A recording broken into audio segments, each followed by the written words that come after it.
Quand tu présentes la caractéristique de l'hyperstimulation intellectuelle, tu éprouves un besoin constant et intense de stimulation mentale.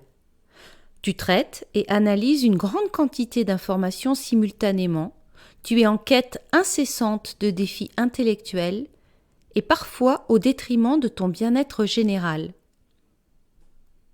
Pour répondre à ta question, si tu n'as pas conscience de ton hyperstimulabilité intellectuelle, tu pourrais vivre différentes réactions, souvent marquées par un sentiment d'inconfort ou de frustration. Si tu ne sais pas encore comment la réguler, tu pourrais rencontrer diverses difficultés à cause de ta surstimulation intellectuelle. N'hésite pas à nous dire comment toi tu le vis en commentaire.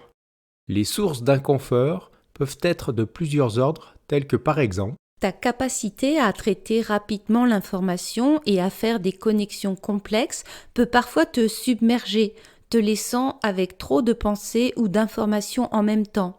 C'est une surcharge cognitive. ce genre de situation peut générer de l'anxiété ou du stress. Je me souviens d'un moment où j'étais tellement submergé par mes pensées que j'étais complètement déconnecté de ce qui se passait autour de moi.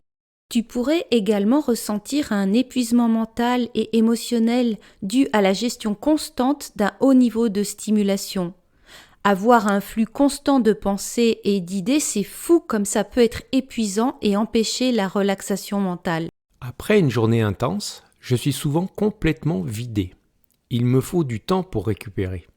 Ton besoin constant de stimulation intellectuelle peut te mener à une fatigue mentale, surtout si tes défis ne sont pas équilibrés avec des périodes de repos. Oui, tout à fait, je me rends compte que j'avais même des difficultés à me détendre dans les moments de repos, ce qui rend vraiment difficile la récupération. Face à des situations exigeantes, telles que par exemple gérer plusieurs projets simultanément, avoir des normes très élevées pour soi-même, tu pourrais avoir des réactions émotionnelles fortes et ou inattendues, comme de l'irritabilité ou de la colère. Il se peut que tu te sentes déconnecté émotionnellement des autres en raison de tes différences intellectuelles, comme par exemple avoir des pensées ou des idées complexes que les autres ont du mal à comprendre. Et dans ce cas, il peut être difficile de trouver des personnes avec qui partager des discussions approfondies. Les activités sociales courantes peuvent ne pas toujours être engageantes, augmentant le sentiment de déconnexion, ce qui peut affecter tes relations interpersonnelles, ton bien-être émotionnel et mener à un sentiment de solitude.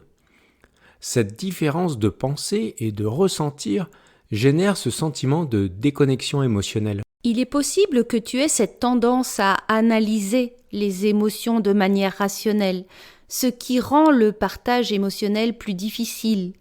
Ou bien tu peux être plus sensible aux émotions, ce qui peut te mener à des réactions intenses ou à une réticence à partager tes émotions pour éviter de te sentir vulnérable.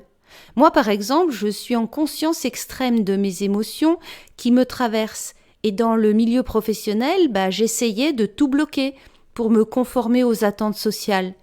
Par contre, le soir, j'étais complètement épuisée car j'avais dépensé une bonne partie de mon énergie à ça. Imaginons un enfant qui s'intéresse à des sujets bien plus complexes que ceux abordés en classe. Cet enfant pourrait se sentir isolé parce qu'il a du mal à partager ses intérêts avec les autres enfants qui ne le comprennent pas. Il pourrait également s'ennuyer en classe et se sentir frustré, ce qui pourrait le conduire à se désintéresser de l'école et avoir des problèmes de comportement. Moi, j'ai souvent eu l'impression de ne pas être comprise par mes pairs. Et pour tout te dire, à l'école, j'ai vécu du harcèlement. J'étais moquée, maltraitée. Et j'étais complètement démunie. Je voyais bien que quelque chose n'allait pas, mais je ne savais pas comment faire pour être acceptée. Aujourd'hui, j'ai compris que je n'étais pas le problème. Tu pourrais avoir du mal à exprimer tes émotions parce que tu les analyses tout intellectuellement, y compris tes propres sentiments, ce qui peut rendre difficile de te connecter émotionnellement avec les autres. Ça peut être difficile parfois, et pour autant, ça s'apprend. Moi, je pratique la CNV pour identifier mes sentiments et mes besoins, et c'est tellement précieux dans la communication. Tes pensées et tes idées peuvent être plus complexes que celles de la plupart des gens, ce qui peut te donner une sensation de ne pas être pleinement compris ou apprécié dans tes interactions sociales. Ça peut tellement être frustrant. Ta tendance à être constamment inspiré par de nouvelles idées peut rendre difficile ta concentration sur des tâches spécifiques, car tu peines à filtrer les distractions, ce qui complique le fait de rester focalisé sur une seule tâche et peut entraîner une baisse de productivité. C'est cette pensée en arborescence qui s'active en réalité.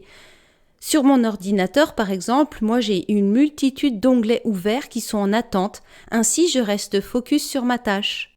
Il se peut que tu évites certaines situations que tu trouves trop stimulantes ou exigeantes. Ça peut être un mécanisme d'adaptation pour réguler ton énergie mentale, ta surcharge d'informations et tes réactions émotionnelles intenses. En gros, pour parvenir à maintenir un équilibre entre tes exigences intellectuelles et ton bien-être personnel. Mais un manque de stimulation intellectuelle peut te mener à l'ennui et à un sentiment d'insatisfaction, de stagnation et générer de la frustration. On appelle ça le bore-out.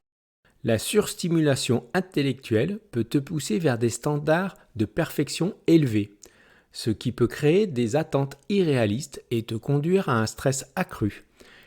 Et toutes ces peurs liées à l'échec. Aujourd'hui, je me sens héroïque quand je parviens à me détendre et à lâcher prise, et je fais en sorte que ce soit le plus souvent possible.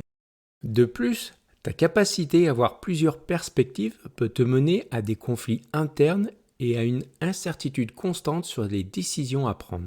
Tu pourrais ressentir une pression pour performer, exceller à un niveau intellectuel élevé, ce qui peut générer du stress et de l'anxiété.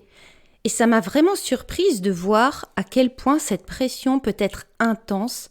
Et le plus surprenant encore, c'est que tu te mets cette pression tout seul ou toute seule.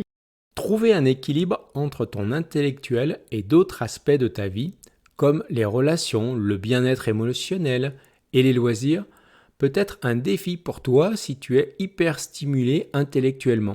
En résumé, bien que ton intelligence puisse être un atout précieux, elle peut également présenter des défis uniques qui nécessitent une régulation attentive et un soutien adéquat. J'espère que nous avons bien répondu à ta question. N'hésite pas à nous dire comment tu le vis en commentaire. Merci pour ton écoute.